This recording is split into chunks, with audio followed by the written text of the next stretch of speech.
My name is Trevor Weller. I'm the youngest of Charles Weller's 4 children. My name is Charlie Weller, Charles Edward Weller. My dad was a very unique person. Super caring, loving, real funny. Everything was about his sense of humor. He was also very, very selfless. You know, he had 4 kids within 5.5 years, and he did everything for them. He was always trying to provide for us. He was just a very unique, smart guy. Like I said, above all, he went beyond stepping up to the plate.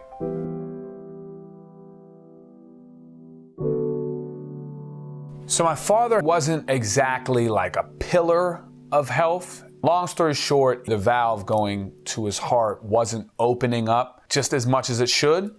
So the doctors had decided that they were going to put a stent going there to kind of open it up for him. So the procedure seemed to go fine. It seemed to be a very, as they would describe it, like a routine procedure. And for the couple months after, he seemed to be doing all right. My dad hated hospitals. And I know like nobody's excited to go see a doctor, but my dad hated hospitals. He would say, you know, I'm going to go in and they're going to find something else wrong with me. And he always had like theories about, you know, they just want to cut me open and do this. He was going to the VA hospital for something and they wanted to just remove something when it turned out it could have been a simpler procedure. So we'd always have to kind of like, Dad, it's not like that anymore. Times have changed, like get on board. But he absolutely detested hospitals.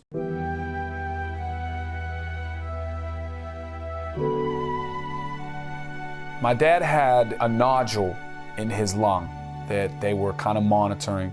They had done an x-ray. This is a couple months after the stent, and they saw that the nodule had grown a little bit and it was a cause for concern. So they had decided that they wanted to bring him in for a biopsy. Right around the time they were going to bring my dad in, he had excruciating pain, like down his side to his lower leg. I mean, as he would describe it, he said, this is 10 out of 10. The day he was supposed to get his biopsy, I picked him up. He said, Trev, he said, I can't do both of these pains. He said, I got to figure out what this back pain is. We went to Mercy.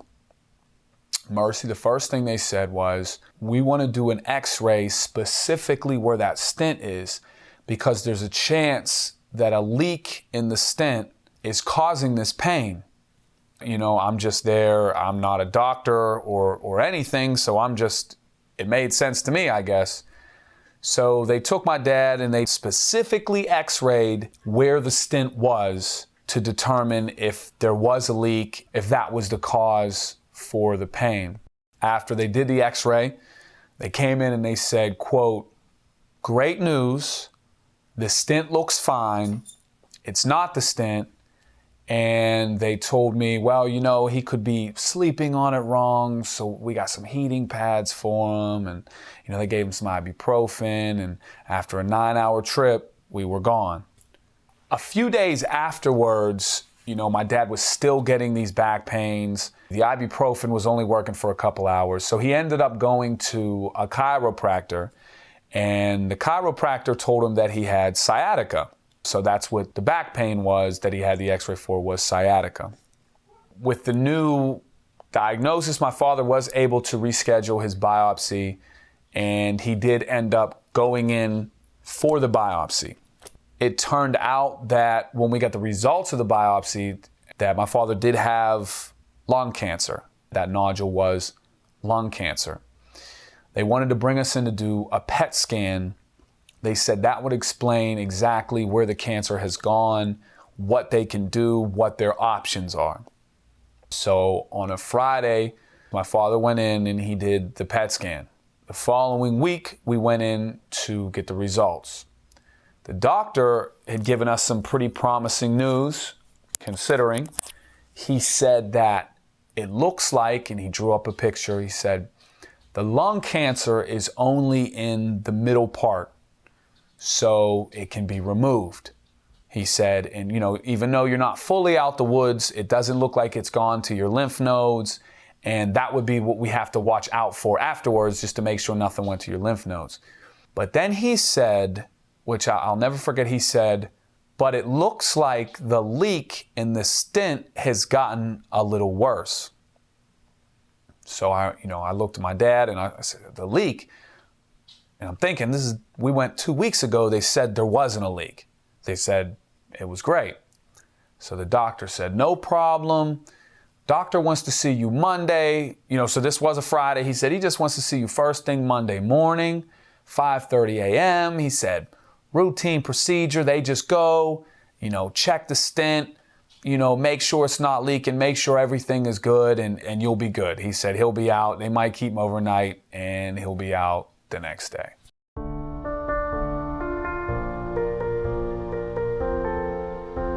I felt just really bad for all my dad had to go through. So I decided I was going to reach out to the platform, musically, and people that I knew and on social media, and I was just going to do a GoFundMe. And the idea was, as I said before, my dad was always selfless, so he still lived in a rough neighborhood. He still struggled with bills and all this stuff. So the idea was I was trying to raise a couple bucks for him, just so when he got out, man, he could just relax. He spent 40 years doing for 4 kids. So, I wanted to raise a couple bucks so when he got out, he wouldn't have to worry about rent. He would have just a little bit less stress. It was pretty incredible. We were able to raise almost $7,000 within a couple days, and a lot of people from all over, a lot of different platforms donated, and people that knew my dad and that knew how much he meant to me. So that was a special thing, and he went in that weekend, and I was going to surprise him when I saw him after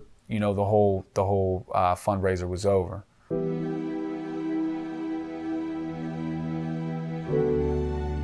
So my dad went for the stent fix on a Monday. He went early. He came back the next day. He seemed fine. I spoke to him on the phone. Everything, he seemed okay. And then that night, he got a fever. He had chills, he said. He was sweating, just wasn't feeling good. This is a day after the stent procedure. And apparently when they went in to fix the stent, they said, it was, there wasn't really a leak. So basically they went in for no reason.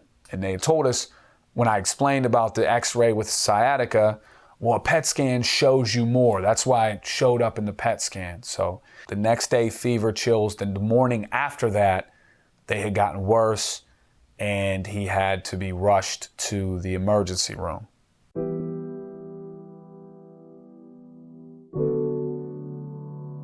So from the minute my dad went to Mercy Hospital, when he first went in, they said, he might be here over the weekend, but then, we want to hold him, do some tests, and they'll probably be out, he might have an infection. 3 days later, it was pretty much every day. He could be coming home tomorrow, if he feels better. When we went in and spoke to the nurses, they said, we've been giving him antibiotics for 4 days because we believe he has an infection. We don't know where it is. And the trick with infections is you have to pre-treat them. I remember her saying to me, the doctor thinks that they're not sure what caused the infection, but they're almost positive it couldn't have been the stent because that's such a low percentage. So each day they're telling me he could be coming home tomorrow, but he looks worse. He's not getting out of bed a lot, and the antibiotics are making him sick. So he doesn't have an infection, and worse, they're giving him diarrhea. But because of the antibiotics, he doesn't have an appetite. And then we go see him, and his morale is so low. He always took pride in how well he looked for his age. Now he's having accidents, and he's having to wear, like the hospital diaper stuff, and this was very defeating for him. But the way they kept telling us is almost like he was choosing not to eat. So, we're on. I'm like, Dad, you got to eat, man. Dad, you got to eat. He said, I'm not hungry. I don't want to eat. Food makes me sick. About 5 days in, I get a call at 2:30 in the morning. They said he had a little breathing episode. Would it be okay if it got worse, if we could CPR and everything. I was like, absolutely, yeah, it was out of left field. Of course, the next day we go in, this is about 6 days in, he's still not eating. They have taken him off the antibiotics, admitting that the antibiotics don't seem to be doing anything. So now they got him on something different to prevent the diarrhea and to make him not nauseous when he eats. It occurs to me, I'm six days in, I'm having to spoon feed my dad yogurt all of a sudden. And when I spoke to the nurses, they said, well, he had a little breathing episode and it wasn't that big of a deal, but he woke up and he just kept saying, I think I'm going to die. I'm going to die. I'm going to die. And they said, well, him panicking just made it worse. Still at this time, 6 days, the daily plan that's written on the thing is the same. See if he can eat, see if he feels better. But we knew as we were going in, like, why does he's not getting better? This is not fixing itself. We were very skeptical.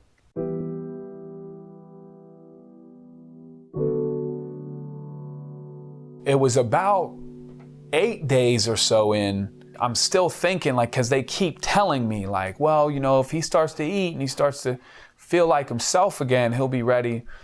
Well, all of a sudden we go in and we caught them as they were moving him.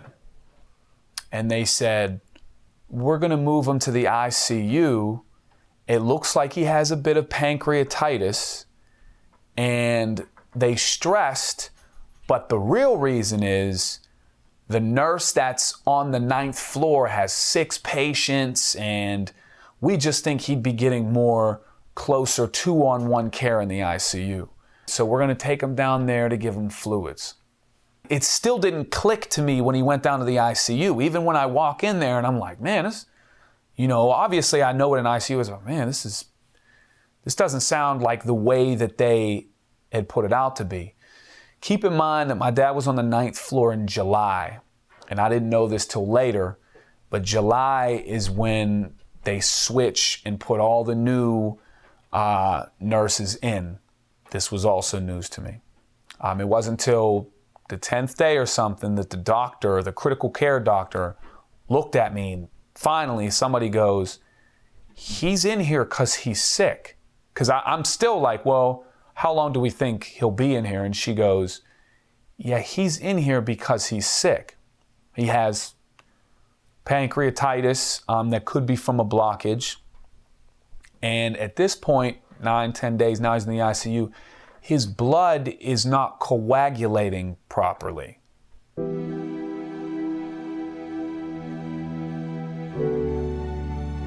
The first couple days in the ICU, my dad's morale actually came up. He sat there with me, he said, you know what? He said, I got to think, I haven't smoked in a couple weeks now. I don't even want to smoke again. And he was still in such good spirits. And then they told me, yeah, we're going to give him fluids, because how you help pancreatitis, you give fluids. So within the first couple days, my dad started to swell up, which they assured me that's natural. People swell up with fluid. It's not a big deal. So I think it was a couple days into the ICU, he had his first breathing episode where he was swelled up, and then they decided they were going to put a breathing tube, just a little one though. So at this point, now my dad's morale drops again. We got to convince him, hey man, this is what's best. You need this, So we're just basically at this point regurgitating what these doctors are telling us, because, we're trying to get my dad to get on board to get better. So he has the little breathing tube. A couple days after that, he has another kind of breathing episode, and they have to go and give him a thicker breathing tube. Again, it still goes across the nose or whatever, but it is a breathing tube, and it is a sign that things are getting worse. And they told us about the pancreatitis when we would ask, hey, do we know if this is getting better? Well, we don't, you got to just kind of give it time. Within a couple days, the fluid situation was not going down at all. He ended up having another breathing episode, and they needed to request permission to intubate him. put him on a ventilator. And it was all just happening so fast. This is still, 2.5 weeks after he's been in. We went in, and that was probably the last semi-coherent conversation I had with him. Was he was kind of fighting it, and I went in, I put a hand on his arm, and I was just, this is what's supposed to happen. You just got to get your breathing back. So shortly after that, they said that the fluids were not draining. They're going to have to put a small tube in his side. So at this point, they're having to give him blood. They're having to give him platelets. He's intubated in the ICU. And now they're telling us that the liquids and stuff that they've been giving him, and he's swelled up, they're not draining out. So they put a small tube in his side. Within a day or so, they said the tube is not working. It's not getting enough out. And then they finally asked us, could they put a wound vac in him? Could they open him up and put a wound vac in him? So they had the wound vac in him, and then they kind of told us, they said that his liver, because of all the pressure inside from being swelled up, he experienced something called compartmentalization failure, and it damaged his liver. And now his liver wasn't working properly. At this time, my dad was 3 weeks in. He was intubated. He followed commands. He would look over at you. He would squeeze your hand and all that. But this is when I first contacted an attorney, and they said that his liver wasn't working well. They were monitoring something called bilirubin each day, and that if the bilirubin number was going up, that was not a good sign. When we would ask, what do you do? What's the result? It's wait. You gotta wait. The liver, it can regenerate. It'll regenerate. It could regenerate. Pancreatitis, wait. We don't know. You gotta wait. Within a few days after that, they said he was not producing urine, that his kidney was failing. So he had the liver was failing and the kidney was failing. They were just monitoring every day. It was just days went by, just monitor. Yeah, we're monitoring. Every day I would call and I would go down and the bilirubin number would go up. And I would look up what a normal bilirubin thing is, and I go, wow, this is wild. Now there's so many teams on deck. There's a cardiovascular team, and there's the critical care doctor, and there's a liver person, an anesthesiologist every time they got to change the wound vac. So there was a point in time when a liver specialist had come in, and he said 15 to 20% of his liver was dead.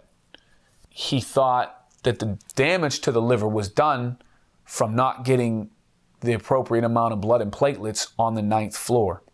Okay, he needs dialysis now for his kidneys. And we remember how brutal dialysis was on my mom. But at this point, you're thinking, this can't be like this. And we would say 3.5 weeks ago, he walked in here standing upright. So we notice the last 2 weeks, the conversations had shifted with the Mercy doctors. That became, instead of we're hoping for this to do this and that way we can do this, basically conversations, what would your father want? What would he want? Your father's very sick. What would he want? The first meeting we all got together, there was only the critical care doctor and then one nurse who had put it together. The doctor who originally went in and fixed the leak in my dad, he had prior obligations, they said, so he couldn't be there at the meeting. So we get the first critical care doctor who goes, it looks rough. He said, I'm not going to lie to you, it looks rough. Then they're calling me every other day. Yeah, we want to do another meeting. We have other doctors that are available from different teams. And they're all sitting down saying the same thing. Now at this point, My dad, who they had been doing all these blood work, and his cultures come back negative, now he has an infection. Now they said the infection they think is in the stent. So he has an infection in his stent. And now they say the problem is, as bad as the liver's doing, this infection is going to put him in septic shock. So we're going to give him antibiotics. They had us all sit down for another meeting.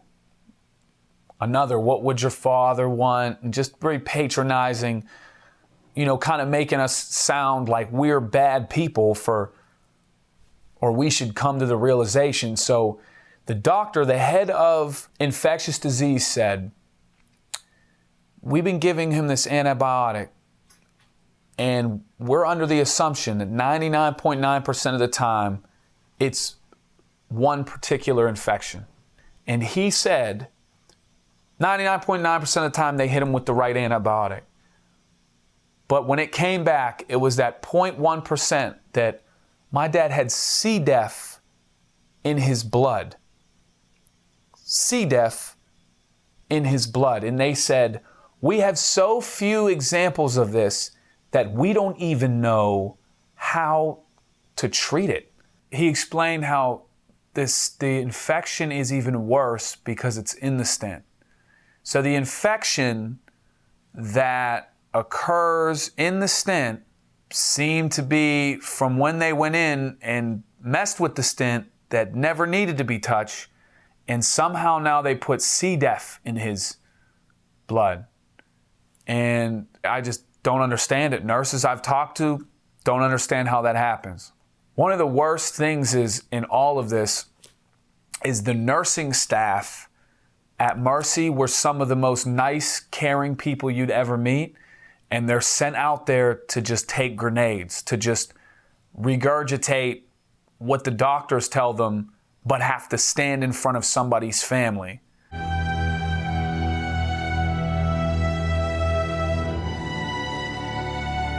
The last week and a half, he wasn't very responsive. He was just heavily sedated. He had turned yellow.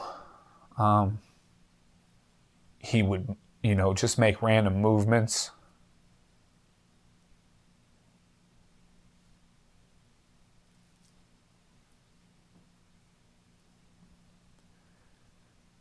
His eyes would open and then just flutter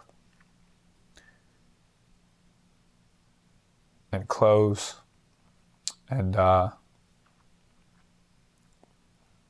we'd have to tell people, you might not want to see him like this. We'd go in every day. We got a call that now, one of the only good things that we were monitoring was his blood pressure medicine, that was having to go up, and they were having to take him off dialysis, and the amount of medication they were giving him to control his blood pressure had gone up. He might not make it through the night, so we went down. And we made the decision that night that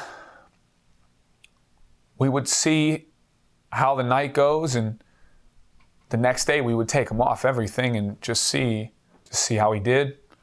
So the next morning we got a call about 10 a.m. that he might not make it to noon. So we ran down and we took him off everything, and he passed within 10 minutes.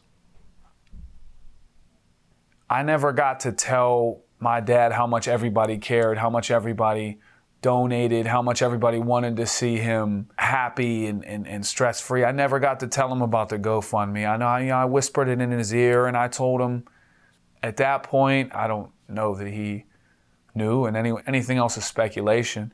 We had to use the GoFundMe as funeral costs. I'm beyond grateful that people were able to reach out, but it's just so heartbreaking that we had to use money that was meant for him to maybe take a little vacation or go down to Florida, metal detect or something. He loved to metal detect, but instead we have to use it for his cremation in the church service. So that's something I could never forgive or forget.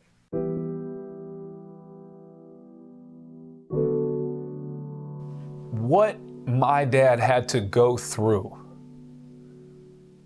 people say, you know, my condolences, or I'm sorry for your loss, or, you know, he's in a better place, or rest. People that have done horrific things in life have more merciful deaths than my father had. My father had the longest, slowest, most painful, terrifying decline. You take for granted how many hours you just spend on a hospital bed staring off into the distance, just wondering where it all went wrong. These people, I don't believe the doctor that went in and adjusted the stent, or the people that made the decisions to do all these things and downplay and not tell us of a single risk and in the 9th floor. I don't think that they're terrible people. And I do believe that they have good intentions. But at the end of the day, this was somebody's life.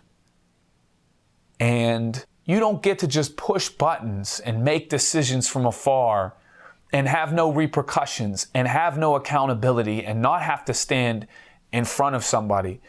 The month-long torture that my father went through, when people say, oh, I lost my dad or whatever, and I don't mean to, we didn't lose him, is what people don't understand. He was taken by a cascade of reckless errors, smothered with a false sense of hope to cover up those errors. They turned us, me and my 2 brothers, into agents for them to calm my dad down the whole time. It's almost, I feel like almost like I walked him down the Green Mile hand in hand. In my opinion, people don't just get to go back. You know, there was meetings where they'd say, we don't know. I mean, it's just like the wheels just came off. The wheels just came off. Like, how do you tell somebody that? And you're paid to do what you do, and you're an expert in this field. The wheels just came off. Every day we had to go down and see the decline of this man. It's almost like he died every time we went down to see him. I can only imagine if I wasn't fortunate and blessed enough to have just a small platform through teaching and music on the side. Can you imagine how many people don't have this platform? How many people they convince that the wheels just fall off?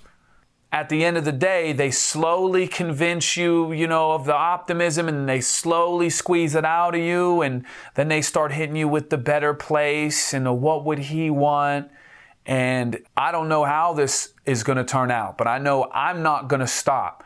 I'm going to direct every resource I have to it. And I just feel for people out there that don't have near even what I have to call these people out. It's a tragedy. Somebody has to be held accountable. Because if you think that I'm the only person this has ever happened to, we're the only family that has had to go through this, you're wrong. We want justice. We want someone to have to answer for this. We want accountability. And we're not going to rest until we get that. I just wanted to let you know that all went well with your dad's surgery. They're going to keep him overnight. He'll be on the 9th floor. I wanted to let you know that I brought your dad into the hospital. He's been dealing with fever, chills, and the doctor thinks there could be a small infection. Hello, Real Deal Pops. I want to see if you can bring me vanilla milkshake.